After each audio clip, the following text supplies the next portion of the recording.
empezaré presentándome. Soy Roger Domingo, director editorial de Ediciones Deusto, que es el sello del Grupo Planeta, el que hemos tenido el privilegio de publicar este y los dos libros anteriores de Daniel. Y me gustaría empezar pues, agradeciendo a todos vosotros que nos acompañéis hoy aquí. Me consta que hay un grupo que ha venido ex profeso desde Valencia. Muchísimas gracias también a los que se han desplazado desde tan lejos. No sé si hay más gente que se ha desplazado de otras ciudades. En cualquier caso, un saludo agradecido a todos vosotros. Agradecer también a la librería LED por habernos invitado a presentar aquí este libro. Y, como no, pues a Diego y a Daniel. Muchísimas gracias por haber escrito el libro y por ilustrarnos en esta batalla de la energía que estamos viviendo en estos momentos. Hemos pensado que en lugar de una presentación al uso, es decir, la típica presentación donde los autores con sus mejores palabras intentan venderos el libro, que vamos a hacer una pequeña mesa redonda para que hablemos de la guerra del petróleo. Nos parecía que sería desaprovechar la hora y media que tenemos con Daniel y con Diego si nos limitáramos a hablar del libro y no intentáramos ofrecer unos apuntes sobre la guerra del crudo que estamos viviendo en estos momentos. Les haré unas preguntas que nos van a responder y luego abriremos para que todos vosotros, quien quiera, pueda hacer alguna aportación, un comentario o hacerles cualquier tipo de pregunta o de cuestión. A ver, ¿dónde estamos? Básicamente, en junio, a principios del verano, estaba el crudo a $115 y ahora estamos cerca de 60, creo que incluso ha bajado a 58, si no me equivoco. ¿A qué se debe? Bueno, a varias causas, pero sobre todo el incremento de producción de los productores estadounidenses, los frackers, que han incrementado en los últimos 4 años significativamente la producción de crudo.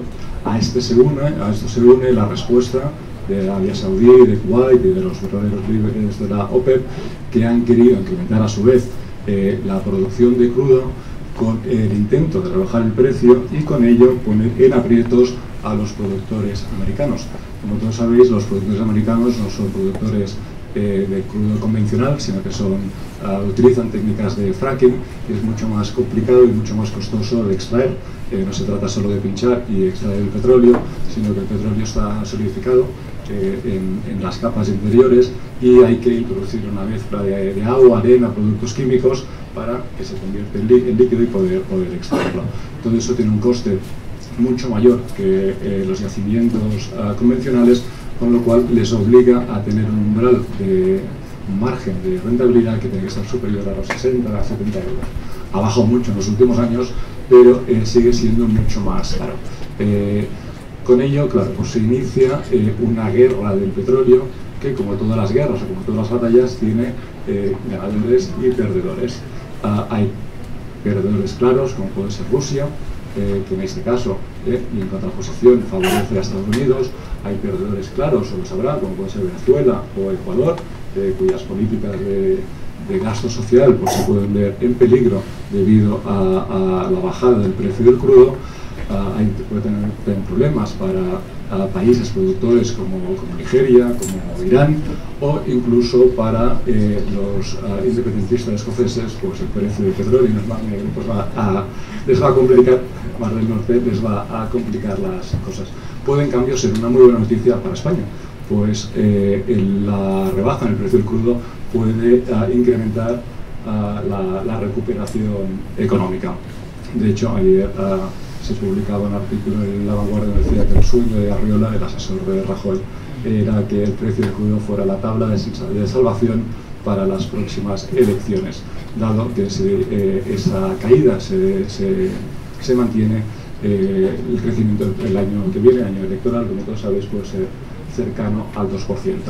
Pero bien, lo ideal sería que fueran los dos expertos, Daniel y Diego, quienes nos explicaran los porqués de esta crisis y sobre todo los diagnósticos. Diego, si quieres empezar. Muchas gracias. Yo primero que diría es que esto no es algo que venga de los últimos 3 meses, ¿no? Este es un proceso que lleva muchos años. De hecho, el fracking empezó de forma muy calladita hace casi 13 años o 14 años en Estados Unidos, y es algo que empezó en el mundo del gas natural y que evidentemente ha tenido un impacto muy importante también en petróleo. Yo diría que, bueno, estamos viendo ahora una lucha en el lado de la oferta, es decir, Arabia Saudita ha aprendido quizás de los errores de los años 80, después de la crisis de los años 70, con la subida del petróleo. Ellos pensaban que eran invencibles, que todo el mundo necesitaba su petróleo, y la verdad es que hubo una reacción muy importante en muchos niveles, ¿no? Hubo el descubrimiento del Mar del Norte, el Golfo en Estados Unidos, así como en África. Entonces, esa respuesta que ellos pensaron que no iba a ser muy importante, unido a otra serie de fuerzas, como es la destrucción de la demanda, la eficiencia y tal, pues llevaron a Arabia Saudita a cortar progresivamente de 10 millones de barriles a 9, a 8, a 7, hasta que llegaron a 2,2 y dijeron, oye, hemos hecho aquí los cálculos mal, y eso les llevó a decir, bueno, mira, esto de intentar mantener el precio en estas condiciones no es posible, y cuando abrieron un poco digamos, decidieron volver al mercado para recuperar su cuota, pues eso llevó al petróleo a $10 y fue el final de la Unión Soviética. Entonces, yo creo que en cierto modo la reacción de Arabia Saudita, que ha sorprendido a muchos, ha sido, ellos tienen muy presente aquella situación, y el fracking hoy representa un poco la que era la exploración en mar profundo, hace varias décadas. Y esto es el principio, porque ahora mismo estamos a esta revolución se le ha unido algo muy importante. Nosotros en el libro querría decir que no es un libro de petróleo. Aunque tenga una gota negra en la portada, dudo que haya muchos libros, y Daniel y yo estamos muy orgullosos de ello, que traten todo el sector energético en su totalidad. No solamente el petróleo, hay un montón de discusión sobre el gas, y el gas natural va a ser quizás la clave de la siguiente fase, que tratamos las renovables y otros muchos temas. Entonces, en ese sentido, creo que estamos viendo una reacción muy fuerte, que es fruto de muchos años de presión y que nos ha llevado a un punto en el que vamos a encontrar ciertos ajustes, pero todavía queda mucha batalla por librar, ¿no? Daniel.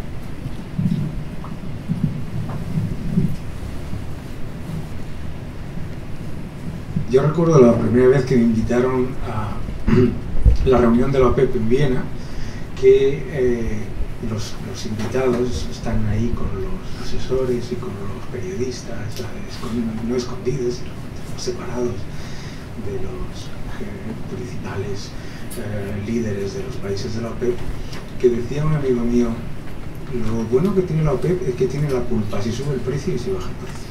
Entonces siempre tiene la culpa.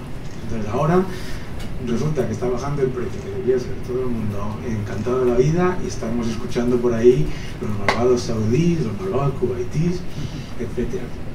Yo creo que es que nos gustan las teorías conspirativas, y en el libro explicamos que lo que estamos viendo ahora mismo se llama competir. Se llama competir. Llevamos... yo empecé a escribir sobre energía en la prensa española en el año 2007, avisando de que estábamos creando unos excesos de capacidad y unos excesos de inversiones que acabarían por generar lo que está ocurriendo ahora, que es que hay exceso de inversiones y de exceso de capacidad en petróleo, en gas, en carbón, en renovables, etc. Entonces lo que tenemos es competencia. ¿Qué es lo que ocurre? Durante los últimos 10 años nos hemos ido acostumbrando, unos productores de los distintos tipos de energía, de unos y de otros, nos hemos estado acostumbrando a que nuestra energía es competitiva a $100, nuestra energía es competitiva a 110, nuestra energía es competitiva a 120. Y entonces pues ha habido unos señores que, como cualquier persona que tenga capacidad de suministrar un producto demandado a un precio más competitivo, han dicho: empieza la fiesta, vamos a hacerlo, vamos a ver quién aguanta. Y vamos a ver quién aguanta ya ha ocurrido en muchas ocasiones en el mundo de la energía, y además no hace tan poco. Yo recuerdo cuando empecé a escribir sobre la revolución del fracking en Estados Unidos, que me decían: el fracking es una burbuja, el fracking es una burbuja. porque no es competitivo. En aquel momento estaba generando una enorme cantidad de producción de gas, no es competitivo a menos de $12 por millón de BTU. Lo decía, no es competitivo a menos de $6 por millón de BTU. Bueno, pues el gas bajó a $1,50 y ahí están Chesapeake y todas las compañías que estaban produciendo, etcétera. ¿Qué quiere decir esto? El sector energético no es contracíclico, al contrario de lo que asume la gente. El sector energético es procíclico. ¿Y qué es lo que ocurre cuando suben los precios? Que suben los costes. Y los costes suben porque hay dinero para todos. Como nos pasa a todos, cuando nos está llegando dinero, pues gastamos con más alegría, ¿no? ¿Y qué es lo que estamos viendo ahora? Pues que están bajando los costes y el sector también se adapta.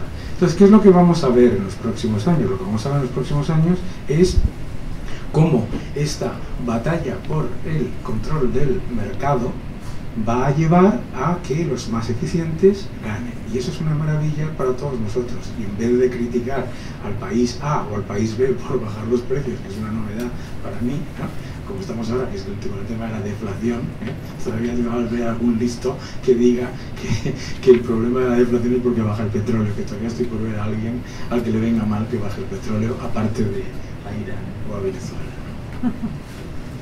Oye, ¿cuáles son vuestros pronósticos para los próximos años? ¿Creéis que veremos el barril a 40, 30 dólares?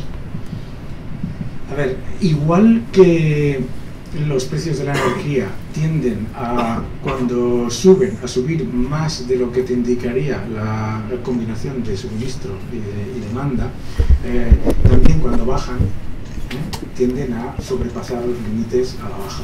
Entonces, ahora mismo lo que podemos estar viendo es ese entorno en el que se están testando los límites a la baja. Lo que no es realmente importante si el precio va a subir un 10%, un 12% o si va a caer. Lo que es importante es entender que el proceso de inflación de materias primas se ha acabado. Es decir, que lo que tenemos por delante es un entorno en el que seguiremos viendo la competencia entre las distintas materias primas, entre las distintas energías, generando desinflación de precios. ¿Puede el precio caer por debajo de 50? Pues claro, cayó por debajo de 50 en el año 2008, ¿no? ¿Puede el precio luego recuperar un 20%? Sí, pero igual que vimos entre el año 86 y el año 98, el entorno en el que nos encontramos ahora es un entorno en el que los países que están creciendo más cada vez necesitan menos unidades de energía para crecer lo mismo.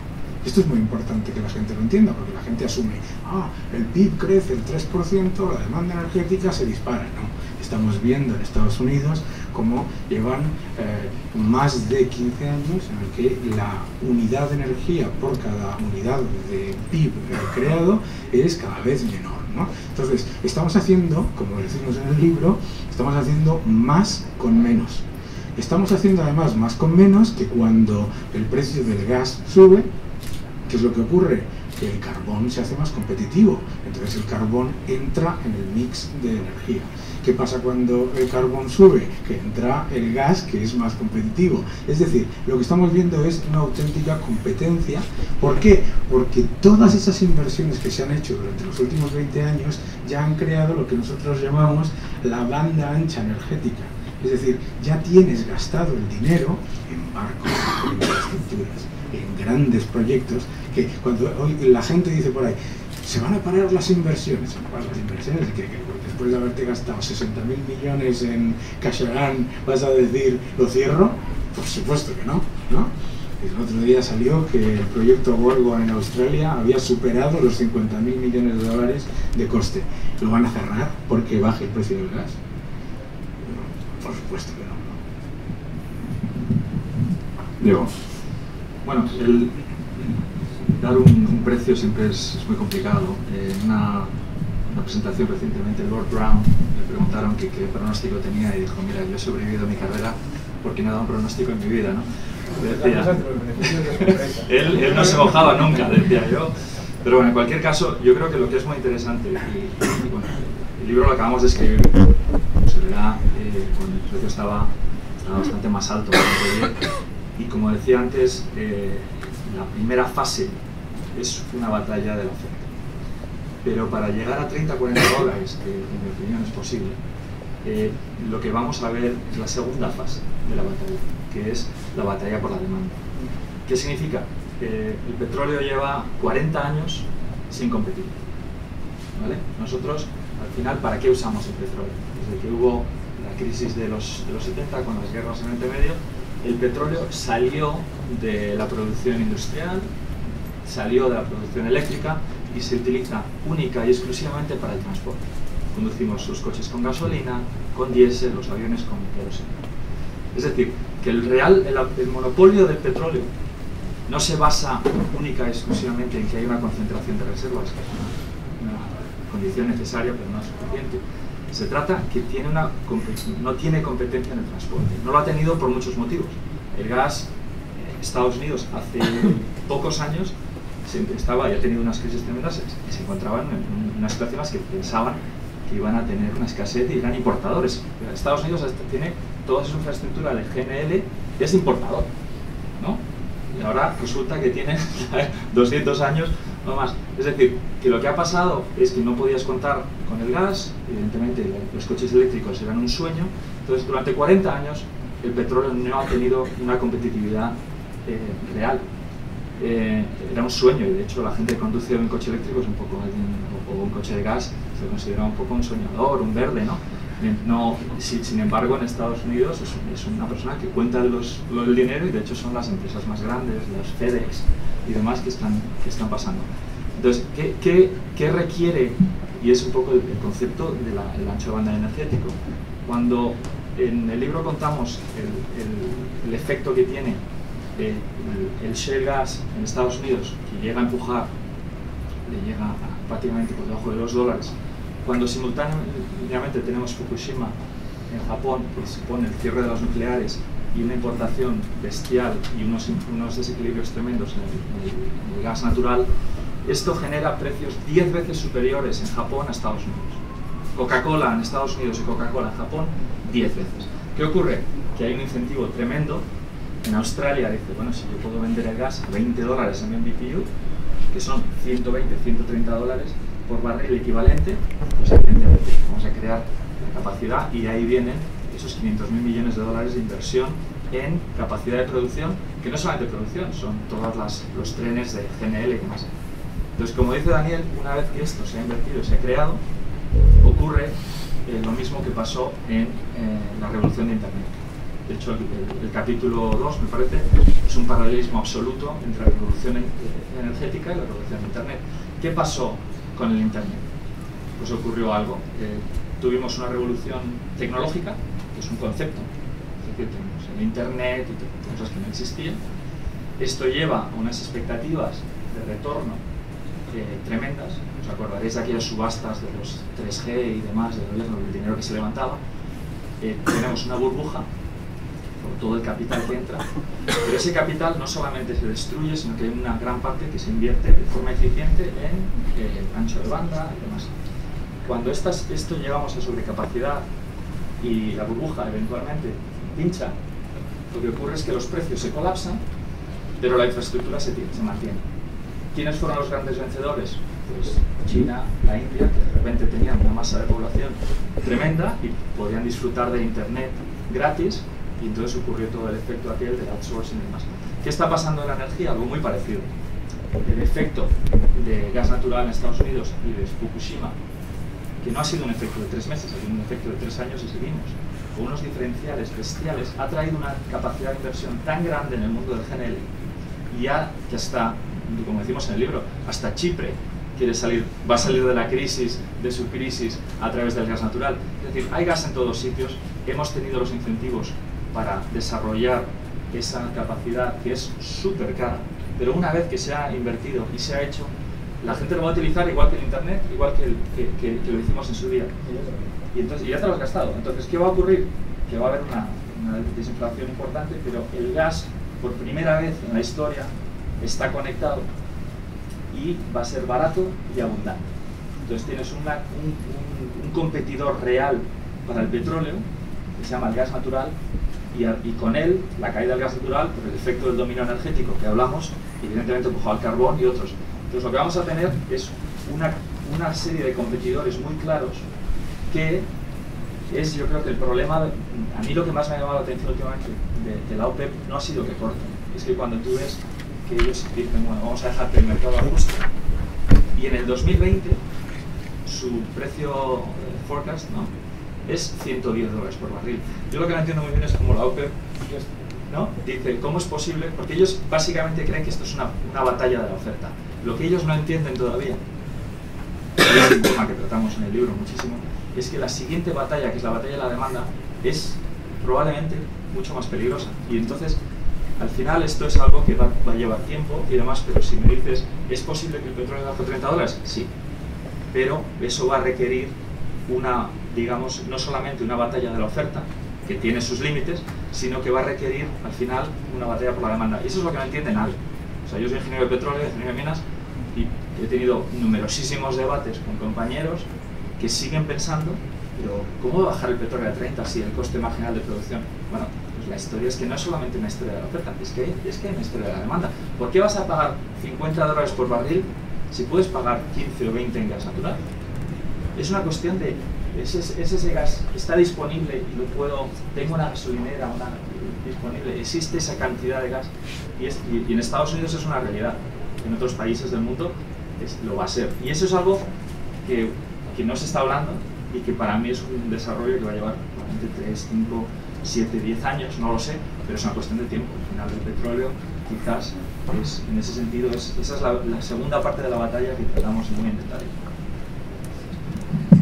Decíamos antes que la bajada del precio del crudo puede ayudar significativamente a la recuperación de la economía española. ¿Cuál sería vuestra valoración al respecto? Contando además que es año electoral.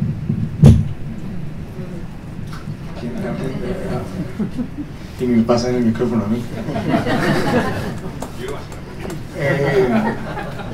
Sin ninguna duda, obviamente. El precio del petróleo tiene un impacto enorme sobre la economía española, porque la gente dice, no se nota en la gasolina, que es cierto, y luego explicaremos por qué.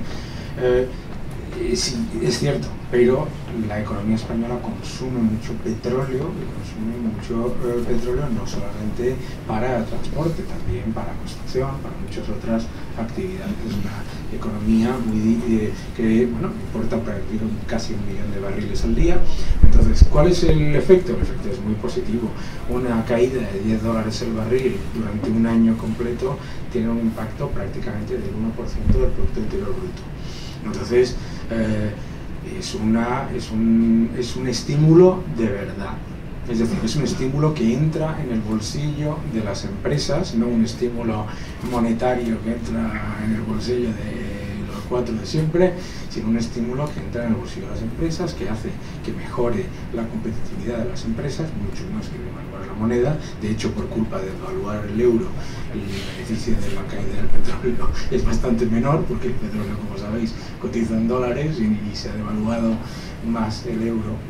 Entonces, ¿cuál es el efecto? Pues todos los países importadores tienen un estímulo muy grande. Tiene un estímulo muy grande, además, por otra cosa.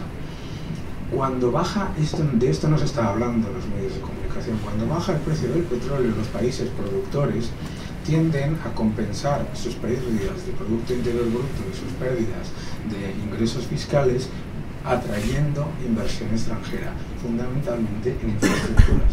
Entonces, ¿qué es lo que ocurre? Al contrario de lo que mucha gente piensa, de que se van a dedicar a volver a los camellos, como decía el rey Fahd, no, lo que se van a dedicar es a invertir de una manera más selectiva, pero de una manera muy importante en infraestructuras, y en eso los países que son líderes en ingeniería tienen una ventaja competitiva. En eso España también tiene una ventaja competitiva, aunque le moleste a la oposición o a los que consideran que todo es malo. Y luego tiene otro efecto muy importante. Los países importadores, cuando tienes un coste de la energía tan alto como el que hemos tenido en los países de la Unión Europea en particular, la única manera de mejorar competitividad, cuando los costes de la energía son casi más del 30% de los costes de la mayoría de las empresas, la única manera de mejorar competitividad es o bajando precios o con devaluación salarial. Entonces, que haya devaluación energética es extremadamente positiva para que se pare la devaluación salarial. Y eso es lo que ha ocurrido en Estados Unidos. ¿Cuándo ha empezado a aumentar los salarios reales en Estados Unidos? Sorpresivamente, cuando se ha acabado la impresión de moneda y cuando ya se ven los efectos positivos de 3 años consecutivos de bajadas de los costes energéticos para las empresas. Entonces, todo eso tiene un efecto muy positivo. Y además, lo bueno es que el efecto positivo que tiene, los cálculos que estamos haciendo son por el lado conservador, que son lo contrario a lo que solemos hacer los economistas. Entonces, la verdad, yo creo que vamos a tener unas cifras el año que viene, en general, de crecimiento en España, que sorprenderán a muchos, claro, ya están seguros este año. Y luego, sobre el precio de la gasolina, también es muy importante entender que la razón por la que no baja el precio de la gasolina es porque la gasolina no es crudo. La gasolina no es crudo, la gasolina, el precio del crudo, el precio de la gasolina final es menos del 43% del total. El 48% son impuestos, ¿no? Son impuestos. Y luego están los márgenes de refino internacionales y los márgenes de comercialización. Pero, claro, a menos que se bajen los impuestos, el efecto nunca es el mismo ni a la alza ni a la baja que el del precio del crudo. Sigamos un segundo en España. Hace poco, recientemente, el gobierno aprobó las técnicas del fracking para la extracción de petróleo. ¿Qué podemos esperar de los yacimientos de fracking en España? No nos vamos a convertir en Estados Unidos, pero ¿puede ayudar a, en cierto modo, equilibrar la balanza? Vamos a ver, lo primero que tienes es que explorar, ¿vale? Pero lo primero, el efecto inicial, inmediato y clarísimo es, primero, mayores ingresos fiscales, porque se pagan unos royalties por esas licencias de exploración. Segundo, se viene mayor inversión dentro del país, que nos viene muy bien, y además inversión que no viene con deuda y que no la pagamos los españoles en impuestos a través de obra civil. Y tercero, que yo creo que es muy importante también, son puestos de trabajo. Estamos hablando de zonas que tienen niveles de desempleo del 30 al 34% en algunos casos. Entonces, claro, la gente te dice, ¿cómo va a crear empleos? Eso lo hacen los ingenieros extranjeros. Hombre, claro, no va a aparecer aquí un camarero a perforar lateralmente, ¿no? Pero esos señores comen, esos señores se quedan en hoteles, esos señores, es decir, el beneficio indirecto para la economía de la inversión petrolera tiene un efecto multiplicador altísimo, tiene un efecto multiplicador tan alto que si uno mira los datos del desempleo en Estados Unidos y quita el incremento de empleo que ha habido en Texas, en el resto de Estados Unidos prácticamente no ha habido aumento de empleo desde el año 2008. El efecto multiplicador es enorme, es enorme. Entonces eso es lo que yo creo que la gente empezará a ver una vez que pase, porque al principio, sobre todo en este país en el que todo nos da miedo, excepto tenemos muchas cuestiones medioambientales, excepto para construir hoteles por todas las playas de España y aves por todos lados, por todo el bosque, en eso no tenemos problemas medioambientales, pero para perforar así lateralmente a 6 kilómetros estamos muertos de miedo. Entonces, lo que la gente tiene que ver es lo que han visto los norteamericanos, el beneficio para las comunidades de esas inversiones, ¿no? Y yo creo que eso será francamente positivo, y además es francamente positivo que España se haya echado atrás toda esa presión política de los adoradores de la subvención para liderar un proceso que Francia no ha querido llevar a cabo todavía y que solamente está poniendo en marcha Reino Unido y los países con un poco más de lógica, ¿no? Diego, ¿tu opinión al respecto? Bueno, yo diría un poco más macro que al final el fracking no es más que el último capítulo de la tecnología, ¿no? Nosotros en el libro hablamos mucho de la historia también de la tecnología, de sus diferentes fases y entonces en ese sentido hay tecnologías que funcionan, hay tecnologías que no funcionan, pero si tú ves un poco la evolución desde el principio de la producción de petróleo, pues pues ha habido muchísima polémica también con las exploraciones a mar abierto, ha habido accidentes. Entonces, bueno, pues como siempre estos accidentes hay ocasiones en las que se plantean como una oportunidad política y demás, y hay otros en los que son, pues como ocurre con todo, un accidente aéreo y demás, pues son desgracias, pero son lecciones de las que se aprende. Entonces, lo que está claro es que la ingeniería y la tecnología son importantísimos, lo han sido en el pasado y lo seguirán siendo. Y bueno, un poco de forma anecdótica, pues también hablar, ¿no?, de la siguiente frontera, ¿no? O sea, ya no está no solamente el shale, sino también comentamos todo el tema del metano helado, ¿no? Las reservas de metano helado, que hoy parecen fantasía, como pudiera ser el fracking hace 15 años, este es básicamente como gas natural que está debajo del mar, en los océanos y tal. Hay más metano helado que carbón, gas y petróleo juntos. Y una de las partes más importantes está en Japón. Tiene un déficit importantísimo energético, es decir, que ellos como ingenieros están centradísimos en sacarlo. La frontera está ahí, seguiremos avanzando, seguirán avanzando los costes, seguirá habiendo pues un esfuerzo, y en ese sentido es algo imparable, ¿no? Yo lo diría, y el fracking en ese sentido pues es el último capítulo.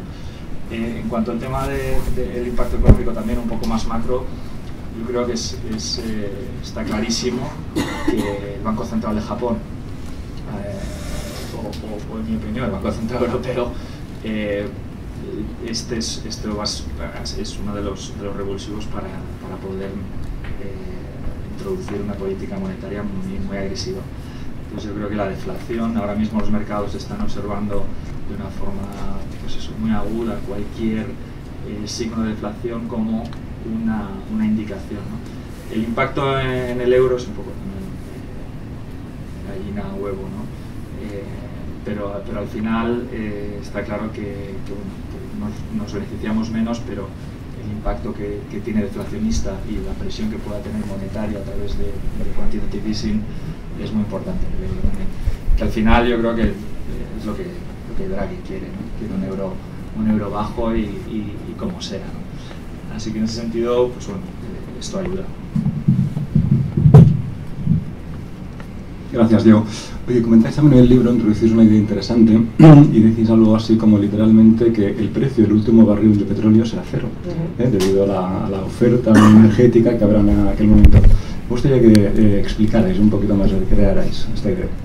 Sí, esa es una idea que comentaba yo desde hace mucho tiempo, porque estas teorías malthusianas de que el mundo va a sufrir una especie de colapso tipo Mad Max, en el que vamos a ver aquí a la gente tirándose por un barril de petróleo ahí a matarse unos a otros y todo eso, pues es completamente ridículo, ¿no? Y es completamente ridículo porque las teorías malthusianas, como casi todas las teorías que desafortunadamente vivimos cada día también en economía, utilizan el modelo, ¿no? El modelo. Entonces el modelo, ¿qué es lo que ocurre? Que asume que todas las variables son estáticas.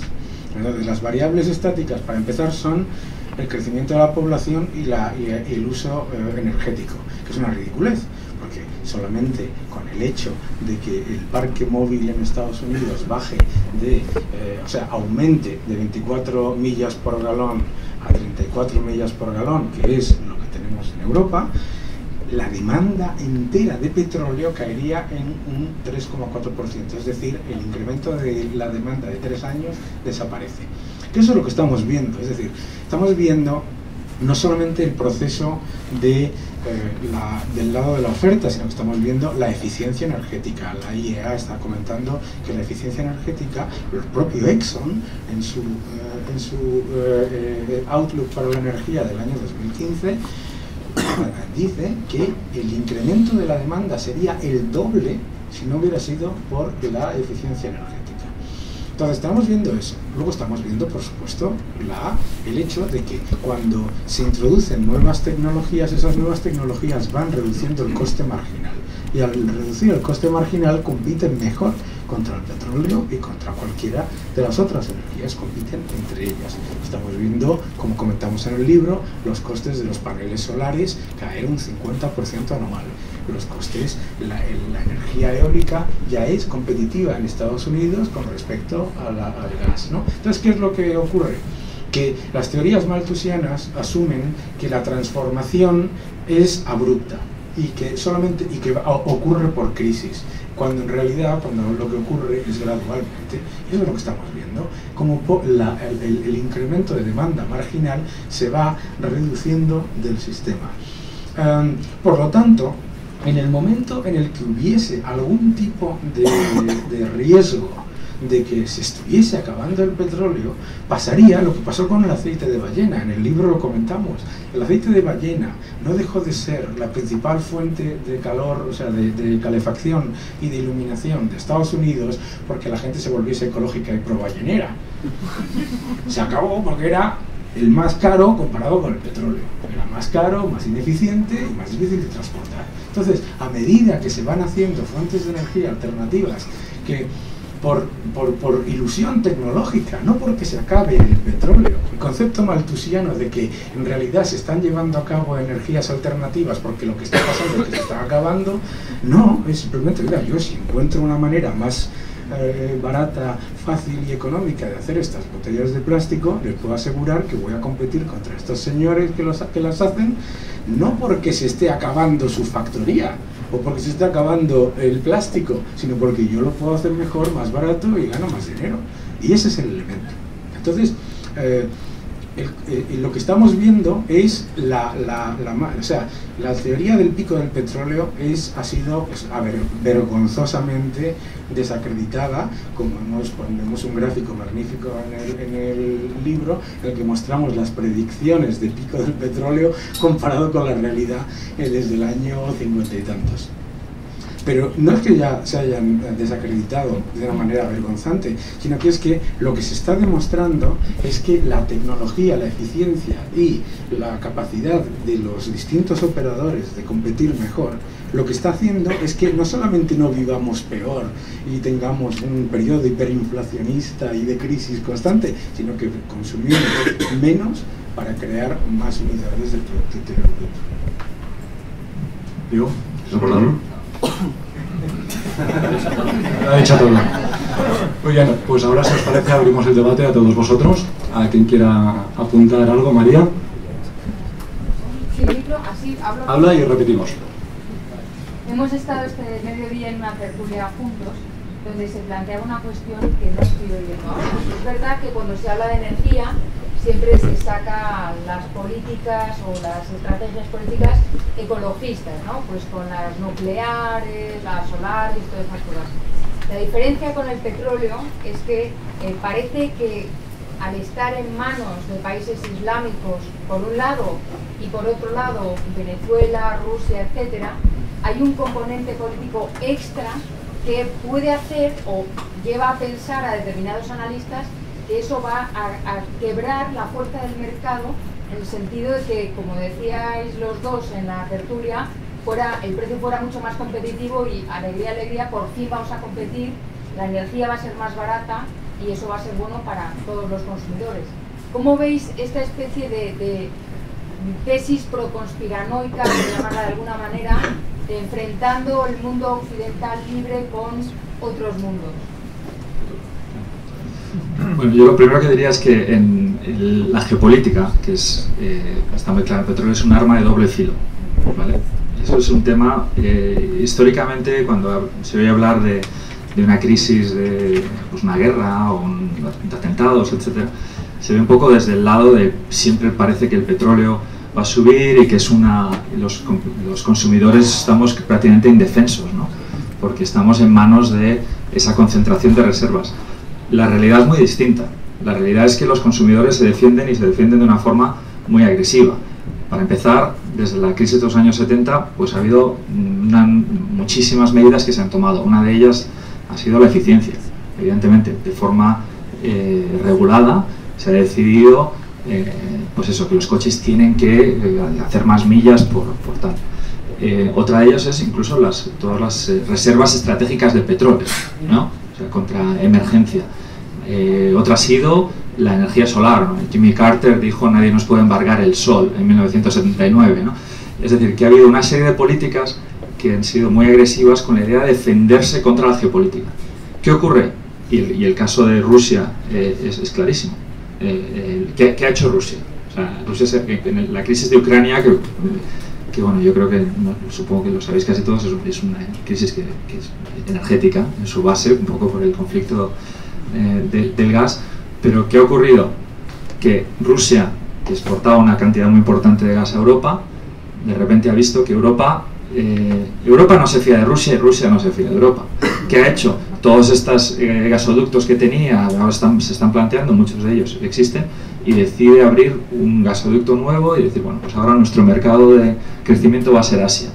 ¿Qué ocurre? Que se está invirtiendo muchísimo dinero, muchísima capacidad, que al final tienes gasoductos, que es opcionalidad. El concepto de opcionalidad, de opciones reales, es brutal. Y en el mundo de las materias primas, al final, toda esa sobrecapacidad significa menos volatilidad y precios más bajos.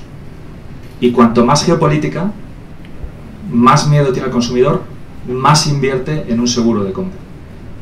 Y eso se representa en forma de gasoductos, se representa en forma de capacidad de importación de GNL, se representa en forma de diversificación energética, eficiencia, etcétera, etcétera, etcétera, etcétera. Entonces esta batalla, uno de los temas que nosotros introducimos es que es una batalla de doble filo, y la OPEP y los que han intentado abusar, en cierto modo, no que sea una conspiración de one way, pero digamos que todo el mundo sabe que los consumidores se defienden y han reaccionado de una forma muy agresiva contra estas subidas de precio. A mí, el otro día en la televisión estatal venezolana, en una de las televisiones estatales venezolanas, había un debate en el que una chica, jovencísima, decía, con estos precios del petróleo no se puede hacer la revolución. Y me encanta. Pero ese es el tema, es decir, ¿qué es lo que ocurre? Los precios altos del petróleo, al contrario de lo que mucha gente dice, con los precios altos del petróleo se reduce el riesgo de actividades terroristas, de financiación de actividades ilegales, etc. Es todo lo contrario. Es todo lo contrario. Entonces, ¿qué es lo que ocurre? Pues cuando uno ve, a mí me encanta ese concepto que se pone tanto por los maltusianos de el precio del petróleo que necesitan los países de la OPEP para balancear su déficit. Dices, bueno, qué estupidez, ¿no? Eso es como decir el sueldo que yo necesito ganar para costearme mi tren de vida. Eso no significa que me lo vayan a pagar, ¿no? Entonces, ese es el tema. Y las crisis geopolíticas crean la respuesta. En el libro comento cómo cuando yo empecé a trabajar en el sector había 7 millones de barriles al día de exceso de capacidad de refino en el año 91. Estamos en el año 2014 y ¿cuántos millones de barriles al día de capacidad de refino excedentarias? 7. ¿Qué quiere decir esto? Lo que quiere decir es que los consumidores lo que buscan, los países buscan seguridad de suministro, los países buscan estabilidad y los países buscan precio competitivo. Si tú como suministrador rompes cualquiera de esas tres reglas, ¿qué es lo que ocurre? Que el consumidor se defiende y dice, voy a buscar alternativas. Y la siguiente vez que vuelves a utilizar el arma del petróleo ya no te funciona. El arma del gas que funcionó en la primera crisis con Ucrania creó una respuesta por parte de los países consumidores en Europa. Tenemos más plantas de regasificación en Europa que casi en el resto del mundo sumadas. Tenemos un nivel de exceso de almacenamiento que cubre 2 inviernos completos. Entonces, ¿qué es lo que ocurre? La siguiente que vino, el precio bajó. Es decir, lo que termina uno utilizando es que al utilizar el arma del suministro se crea el arma de la demanda. Y que un señor necesita 20.000 millones de dólares en su presupuesto anuales para invertir en el rearmamiento de su ejército. Pues mala suerte, te fastidias. Desde luego, por lo menos que no lo paguemos los demás, ¿no? Y yo creo que eso es lo bonito de este entorno, esos países, el otro día decían decía Correa en Ecuador, que, claro, la renta petrolera es esencial para su gobierno, ¿no? Y la renta petrolera es esencial para su gobierno, pues oiga, pues adelante, pero se lo gastará de una manera un poquito más seria, ¿no? Fíjate que además el error que han cometido estos países, sobre todo los que están más expuestos al precio del petróleo, ha sido que durante la época en la que el precio del petróleo iba subiendo, en vez de reducir su dependencia de la renta petrolera, lo que han hecho ha sido aumentarla. En los últimos 20 años Venezuela ha pasado de un 70% de dependencia a un 95%, creo que es este año, ¿no? O sea, ese es el problema. Y oye, pues, igual que nosotros hacemos ajustes, ¿no? Pues también nosotros hacemos ajustes por cuestiones de déficit, ellos tendrán que hacer ajustes por cuestiones de déficit. Muy bien, ¿más preguntas? Sí. Buenas tardes. Bueno, enhorabuena por el libro, me ha gustado mucho, la verdad. He aprendido mucho, pero hay una cosa que respecto en el libro no hace ningún análisis sobre las externalidades negativas de todo. No sé realmente cuál es la causa por la cual no hablan, o sea, no sé cuál es su opinión sobre el cambio climático, cuál es el impacto real que tiene y cómo afecta a este mercado que hemos hablado, tanto en oferta como en demanda y en el equilibrio que existe. A ver, yo creo que aquí hay dos cosas importantes. Primero, el concepto de las externalidades como timo, ¿vale? Es decir, imagínate que tú y yo estamos compitiendo y yo vendo mi producto un 50% más barato que el tuyo y tú no solamente lo quieres vender un 50% más caro, sino lo quieres vender un 100% más caro. Entonces tú dices que la razón por la que tú tienes que continuar vendiéndolo es porque yo tengo externalidades negativas. Whatever. Entonces, ¿qué significa eso? No sé. A ver, el concepto de las externalidades lo incorpora en sí mismo el precio de la materia prima. ¿Por qué? Porque la industria, tanto del carbón como del petróleo como del gas, no está asegurada, está autoasegurada. Y al estar autoasegurada y cubrir con su caja libre cualquier tipo de riesgo, como el que tú dices, el propio precio de la materia prima incorpora el riesgo o la opcionalidad del riesgo que tienen las operaciones. Otra cosa es que tú, como competidor mío, decidas que yo calculo mal o que yo como mercado calculo mal esas externalidades y que tú has decidido, oh sorpresa, que son el 100% más altos para que tú sigas vendiendo más caro. Pero, por ejemplo, el cambio climático no externaliza de ninguna manera. El cambio, vamos a ver, el cambio climático, primero, es un concepto que está basado en la utilización, en el impacto que tiene la actividad humana sobre el cambio del clima. Primero, hay unas teorías positivas, otras teorías negativas, las que sean. Lo que tú no puedes hacer como concepto es crear un impuesto del valor actual neto de lo que tú consideras ese cambio climático, sobre todo si en tu cálculo te has equivocado consistentemente un 60, 70, 80% anual. Quiero contaros el famoso anuncio de Greenpeace diciendo que este año no había hielo en los polos. Este año, hoy. Entonces, se han equivocado en un 100%. ¿Quién lo paga?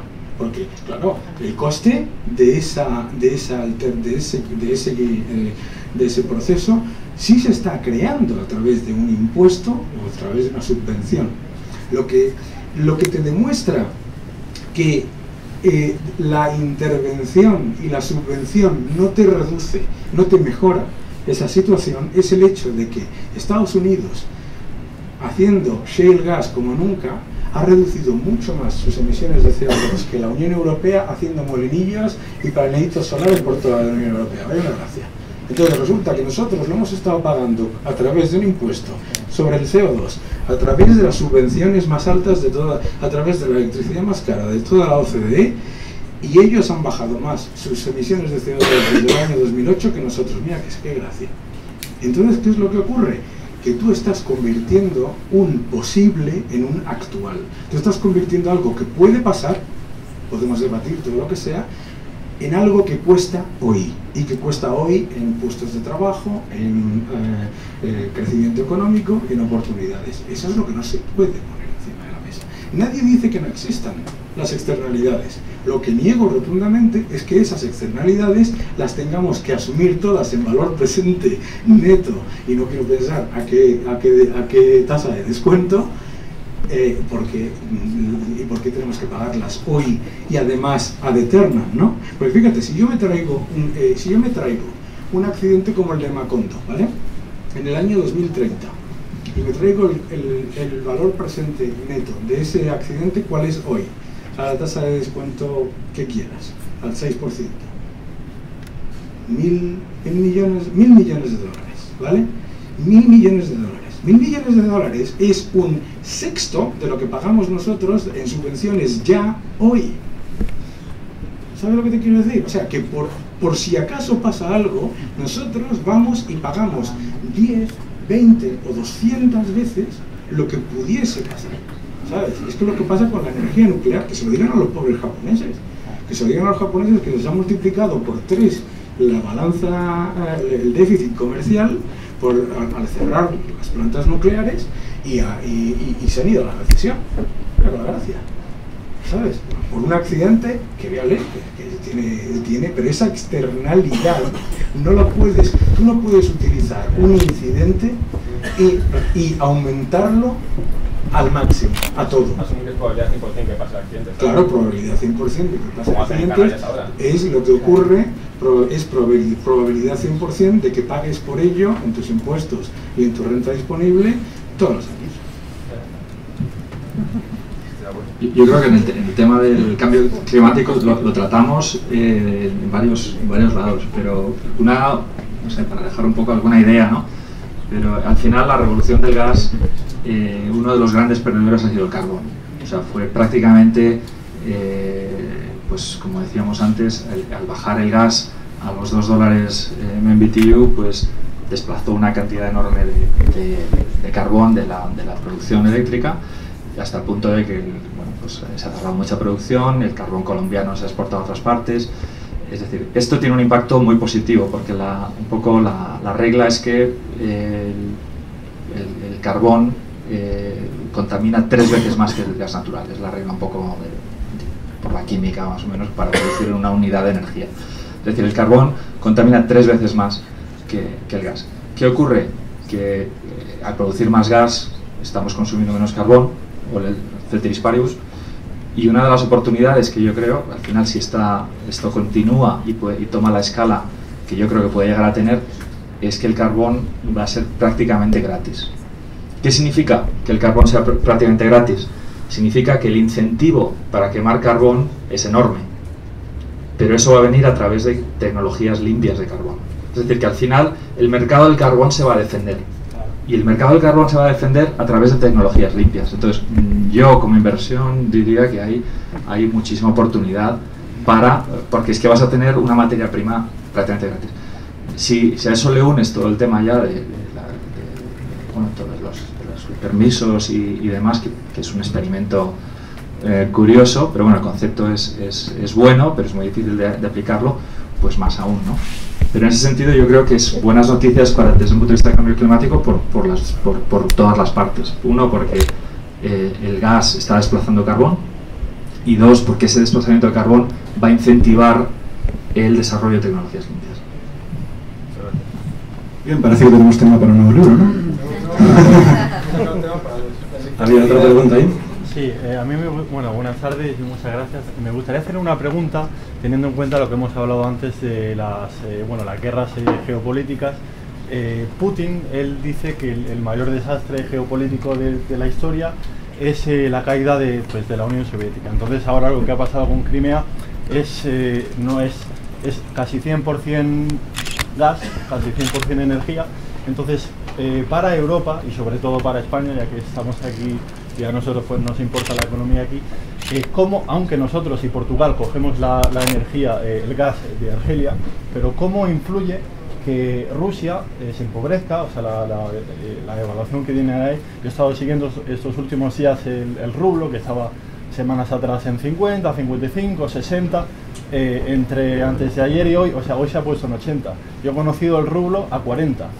Entonces, claro, eso a nivel turístico, a nivel exportador, porque si exporta menos ya no solamente como digo, a España, que no recibimos su gas, pero por ejemplo a Alemania, que reciben un gran porcentaje, casi en una totalidad muy grande. Entonces, ¿eso cómo repercutiría en un empobrecimiento o en una crisis? O sea, ¿nos beneficia realmente que Rusia se empobrezca o nos perjudica?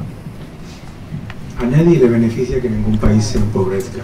La cuestión es si el país se empobrece o si es una catarsis que provoca un cambio, ¿vale?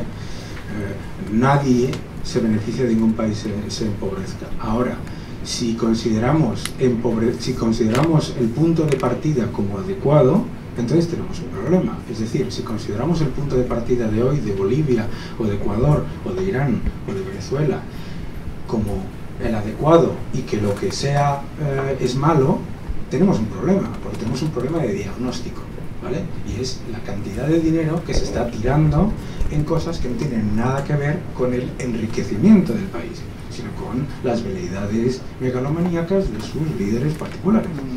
Entonces, eso es un elemento que yo creo que es importante. En el caso de Rusia, Rusia es un país magnífico que tiene una enorme cantidad de resortes para sobrevivir, ¿vale? El primero, por supuesto, es el que tú acabas de decir, es decir, lo que ha hecho el Banco Central ruso ha sido dejar que la moneda fluctúe libremente. ¿Por qué hace que fluctúe libremente la moneda? Porque lo que está haciendo es, para empezar, atesorar dólares los que pueda, ¿vale? Y además aumentar los tipos de interés para intentar defender su economía. Pero la economía rusa, no olvidemos, es una economía que tiene unas cuentas fiscales que dábamos dinero cualquiera de los países europeos. Es una economía que tiene muchos resortes de oportunidad. El primero es cambiar un poco su modelo productivo, y ese modelo productivo ya estaba en proceso de cambiar. Entonces, una de las cosas que veremos, igual que cuando se hacía el famoso gráfico del Producto Interior Bruto de España ex construcción, ¿os acordáis de aquel que hizo el Financial Times y que lo que demostraba es que la economía que no era el ladrillo iba bastante bien? Lo que vamos a ver, y existe ya ese gráfico, es que la economía rusa ex las materias primas pues va a ir saliendo un poco fuera de ese elemento. Las empresas competirán, se buscarán oportunidades y el gobierno pues tendrá que moverse dentro de un presupuesto en el que a lo mejor pues no te puedes gastar 20.000 millones de dólares anuales en modernización del ejército, pero puedes hacer otras cosas, ¿no? Yo creo que hay que verlo, no hay que ver las cosas desde el punto de vista de hoy está bien y entonces la cosa va a ir mal, ¿no? O sea, estamos hablando, fíjate, con la caída que lleva el petróleo y el desplome del rublo, de unas expectativas de caída del Producto Interior Bruto del 1 y pico %. Tampoco es para romperse la cabeza. Entonces, ¿qué es lo que veremos? Veremos un entorno mucho más sano en el que se utilice menos el arma del maltratador de sin mí no eres nada, ¿no? Porque todos somos, todos dependemos de todos en un mundo globalizado. Pero esa dependencia que tiene en gran parte, casi el 90% de Europa, de Rusia, puede hacer que o sea, Europa no tiene un 90% de dependencia de Rusia ni de lejos. Alemania. El 30% de las importaciones vienen de Rusia y las importaciones de gas que vienen a Europa vienen de Rusia porque el gas es más barato, no porque estemos en sus manos acogotados. Entonces, lo que está pasando ahora podría hacer que suban los costes. ¿Los costes de qué? De todo, o sea, lo que es la energía que se transporta a Europa. El gas en NBP, el gas ha caído un 17% este año. No, es que, a ver, volvemos al mismo paradigma equivocado de el precio que yo necesito para mantener mi tren de vida, y eso es equivocado. Hay otros elementos, es lo que tú decías, es decir, no es lo mismo el tomar desde el lado de la oferta y del lado de la demanda. Si Europa no necesita hoy importar, si tiene 3 meses y medio de inventarios en el sistema, es decir, lo único que te quiero decir es que todos estos procesos son procesos de adaptación y se adapta todo el mundo. Se adaptan las empresas noruegas que cobraban $650.000 al día por una plataforma petrolífera y ahora cobran 350.000 y no pasa nada, ¿sabes? Y se adaptan las empresas rusas que antes cobraban $8.50 por contratos take or pay en los que si no comprabas tenías que pagar igual y que luego los renegocian. No pasa absolutamente nada. O sea, aquí no pasa nada, pasan muchas cosas, pero no hay que verlo desde un punto de vista de Mad Max, es lo que tú crees. Vale, yo creo que desde un punto de vista más macro, evidentemente que un país entre en crisis tiene efectos de segundo orden, ¿no? El RAN sudafricano siempre, en cuanto hay problemas en algún sitio en mercados emergentes, siempre le pegan el primero porque es el más líquido, ¿no? Y al final, pues esto genera volatilidad, genera, pues bueno, hace daño al sistema. Entonces yo creo que hay que tener cuidado con los efectos de segundo orden. Yo estoy totalmente de acuerdo con Daniel que al final te ajustas, pero sí que es verdad que yo creo que la situación actual es frágil. Es frágil porque venimos de una política pues un poco burbuja en el mercado de crédito en muchos puntos, en el que el dinero pues ha ido a muchos mercados a unos tipos de interés muy bajos y bueno, a mí personalmente hay ciertas áreas que me preocupan un poco porque creo que hay pues ha habido un poquito de exceso en el mercado de crédito, que no sabes nunca si va a ser una crisis en Rusia o si va a ser un golpe de estado aquí o una bajada del petróleo, pero cuando el sistema sufre dislocaciones a veces ves los efectos en otros lados. Entonces lo que veo muy claro es una subida de la volatilidad en general, va a ir asociada también a subida de tipos y luego hay que tener cuidado, pero vamos, que son la parte del juego, ¿no? Hemos vivido un periodo, yo creo, los últimos años, sí, una fiesta tremenda. Entonces yo creo que lo estás empezando a ver. El Real de Brasil se ha ido de, bueno, elecciones aparte, se ha ido de 2,20 a 2,67, ¿no? El sudafricano se ha ido, o sea que no es solamente Rusia, tiene un efecto importante y bueno, a ver si lo aguantamos. Muy bien, ¿más preguntas? Hace 4 años el dólar paralelo en Venezuela estaba en 8, a principios de año estaba en 80, hoy está en 180. ¿Puede esta crisis del petróleo ser el colapso definitivo del gobierno venezolano? No sé si hablar de lo que pienso o de lo que quiero. No, está hablando. Yo creo que el colapso... A ver, es que no me gusta la crisis, ¿eh? El colapso. O sea, ¿cuál es el colapso? Vamos a ver, el colapso se evita esta tarde, que ahora es por la mañana, allí a mediodía, ¿no? Ahora se evita en un minuto. Primero, PDVSA deja de soltar 11.500 millones al gobierno para hacer tonterías por el mundo. Se acabó el colapso.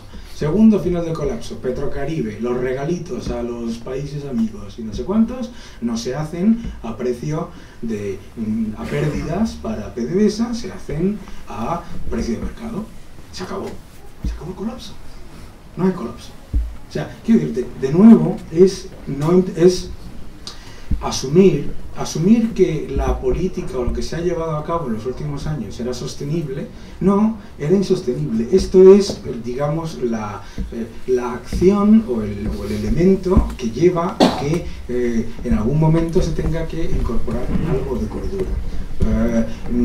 ¿Llevará a cabo el gobierno de Maduro el error de hacer otra devaluación todavía mayor de la moneda y de enrocarse en su propia política? Bueno, pues ya lo ha dicho, ¿no? Ya te ha dicho que no se cambia. De hecho, lo han aumentado en la política de Petrocaribe. Sabéis que Petrocaribe es un ente por el cual Venezuela prácticamente regala petróleo a los países digamos que considera amigos, ¿no? Bueno, pues luego le ha tenido que vender la parte de la deuda que tenía con la República Dominicana, se la ha tenido que vender a Goldman Sachs a 40 sobre el % de su valor nominal, ¿no? Pues ahí también te está llegando un poco que las cosas terminan saltando de alguna manera. Pero efectivamente, o sea, el mercado de petróleo, como todos los mercados de materias primas, se ajustan cuando empiezan a saltar los cadáveres, ¿vale? Los cadáveres no significa que vayan a matar gente, o sea, me refiero a que puede haber pues un impago, una reestructuración brutal de la deuda, unas enormes devaluaciones, lo que tú estabas comentando de los distintos estados.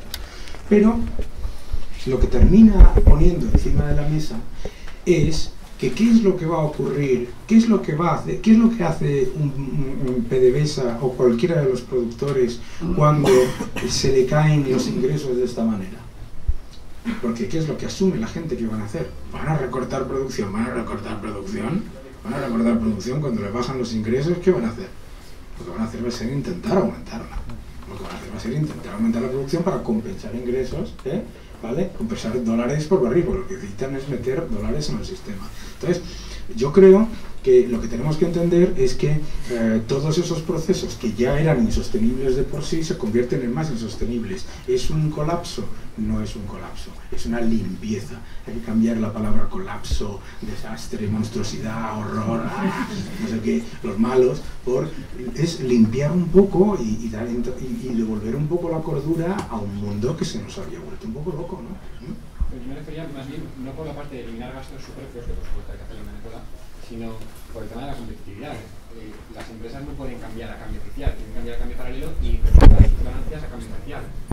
Las empresas en Venezuela, desafortunadamente, para mi queridísima Venezuela, desafortunadamente tienen muy poco peso dentro de la economía. Ya te he dicho que el 95% de la economía es el petróleo, ¿no? Entonces, desafortunadamente, pues esas empresas con lo que se encuentran es con el desabastecimiento. El problema no es la moneda, el problema es que no hay con qué hacer las cosas, es que no hay, y sobre todo, y la gente no tiene lo que comprar. O sea, esta librería sería un insulto para un pueblo venezolano que no encuentra qué comprar, ¿no? O cómo comprar, o sea, ese es un problema. Pero lo que te quiero decir es que todo eso pues terminará como terminaron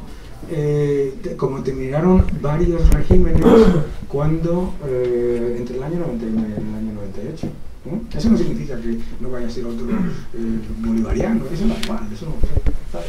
Pero que desde luego no va a ser lo mismo, también te lo digo. Y que dentro del régimen también se están viendo esas voces. No hay más que ver la televisión, ya se empiezan a comentar cosas insostenibles.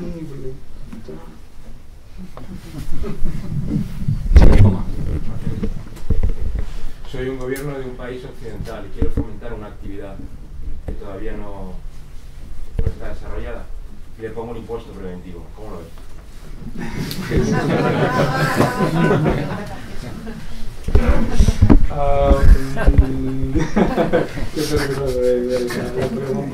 A ver, te voy a cambiar la pregunta. No vale. Soy un gobierno. Soy un gobierno occidental que quiere incentivar una actividad en la que hay una enorme presión política y mediática para evitarla por parte de los lobbies subvencionistas, y la única manera en la que lo puedo llevar a cabo es con un te doy 1 a cambio de 7. Eso es lo único que puedes hacer. Es decir, tú puedes tomar la actitud de es imposible, ¿vale? Porque no me lo permiten los poderes fácticos, sindicatos, lo que sea, tal cual, o puedes tomar la actitud de vamos a comprar voluntades desde lo que nos gusta más a esos poderes fácticos, que es sacarle el dinero del bolsillo a los demás para mantener nuestras... Pero es que, o sea, si lo piensas, cuando tú comentabas el fracking empieza a desarrollarse a nivel mediático hace 14 años, pero el fracking empieza en Estados Unidos muchísimo antes, ¿vale? Y si piensas, hay una empresa que luego compró Exxon, que se llama XTO. Esta empresa, básicamente, como veía que había esa misma presión mediática y esa misma presión medioambiental, etcétera, lo que hizo fue proponer ese impuesto sobre sobre la explotación para que el dueño de la tierra tuviese los intereses alineados junto con el gobierno y junto con la empresa. Bueno, hay distintas maneras, pero la verdad es que, claro, que cuando tienes delante de ti el no, nunca, jamás, pues a veces tienes que... Tenemos tiempo para una última pregunta, si la hay. Me gustaría saber si está justificada la bajada en bolsa de todas las petroleras o todas las empresas que se dedican a como técnicas reunidas y demás. A ver, yo creo que está justificado, hombre, está justificado, no hay más que hacer el impacto, es lineal, ¿no? El impacto lineal de $1 por barril en el beneficio por acción de la media de las grandes petroleras europeas es 1,5%. $1, 1,5% del beneficio neto. Bueno, pues vamos, prácticamente clavado lo has tenido con diferencias, porque hay algunas que tienen menos sensibilidad porque tienen más exposición al refino, otras que tienen menos sensibilidad porque tienen más exposición al gas, pero si te fijas en la exposición real, el mercado no ha sido nada ineficiente. En las empresas de servicios, el problema con el que tú cuentas es que esas empresas han estado creciendo de una manera espectacular, y aumentando sus márgenes de una manera muy grande, mientras los precios del petróleo crecían mucho y se invertían mucho. Esas empresas ahora, si sus clientes ganan menos dinero porque el petróleo está más bajo y su generación de caja es un 10, 15, 20% menor, pues esas empresas, cuando vayan a pedir un contrato, su cliente, la gran petrolera, la gran esta, le dirá: siéntate un momento aquí, que eso de $650.000 al día lo vamos a hablar, ¿no? O sea, es un elemento pues de negociación entre los productores, entre las empresas que desarrollan y las que dan el servicio a los que desarrollan. Las empresas de servicios tendrán que ajustar sus costes igual que lo hicieron en el año 2008, porque son dos industrias que no son independientes, van unas de la mano de la otra, ¿no?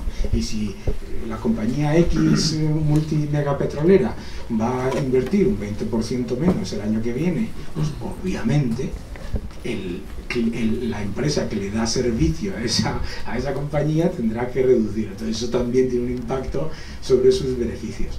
Lo que estamos viendo simplemente es que tienes un sector al que se le estimaban unos crecimientos eternos del beneficio neto del 30, del 40% anual, y esto es una fiesta, y tal y cual, con estimaciones muy conservadoras, y claro, se están llevando a las estimaciones conservadoras. El consenso, para que te hagas una idea, el consenso de analistas ha bajado las estimaciones del índice SXP, que es el índice de las petroleras y servicios en Europa, en 2 semanas un 30%.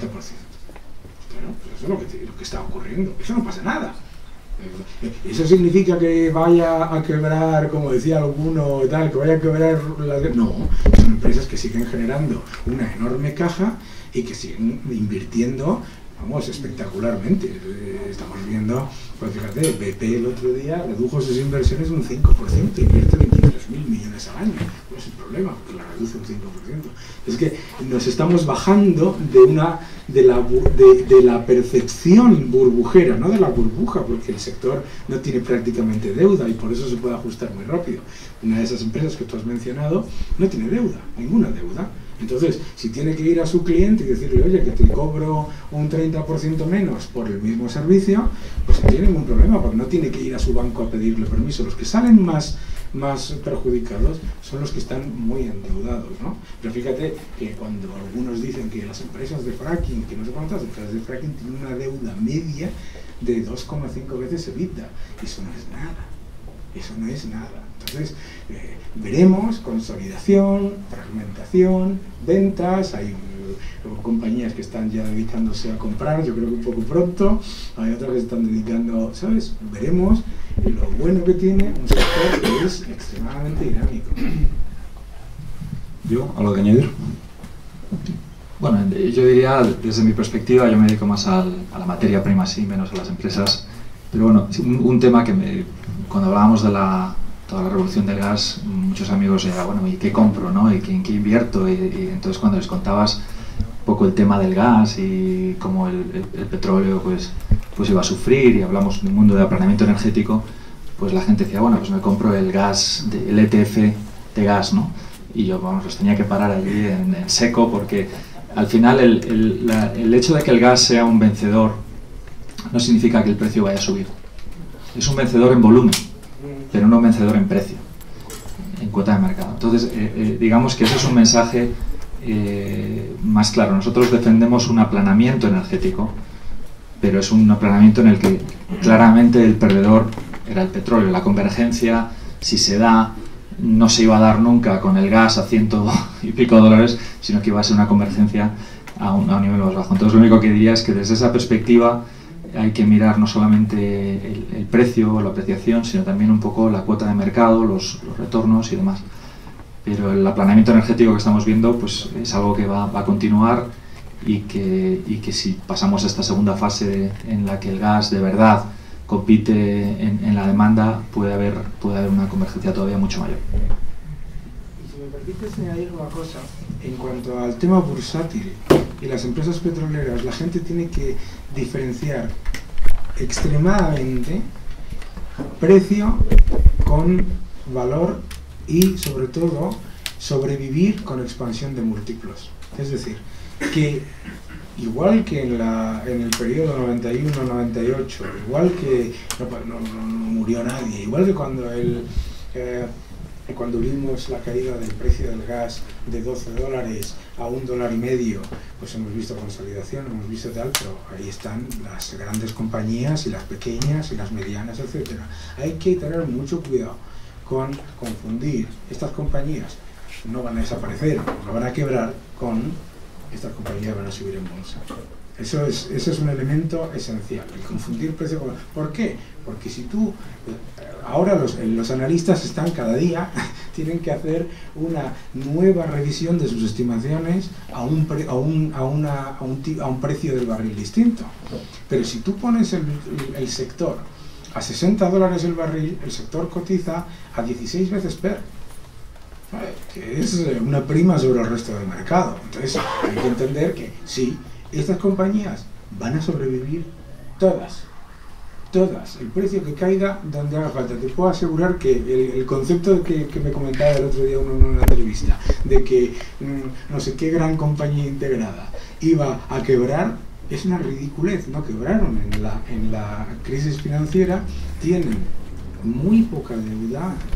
La deuda total de las grandes petroleras no es más que para el capital circulante, no llega al 25% del total de sus activos, y estas compañías van a salir, y sobre todo lo que van a hacer de aquí a cuando los precios se ajusten es dedicarse a comprar. Claro, que es lo que ha pasado siempre, ¿no? Habrá fusiones, habrá adquisiciones y todo eso, pero mucho cuidado con asumir que eso implica que los precios suban en bolsa. Bien, son casi las 9, deberíamos ir dejándola aquí.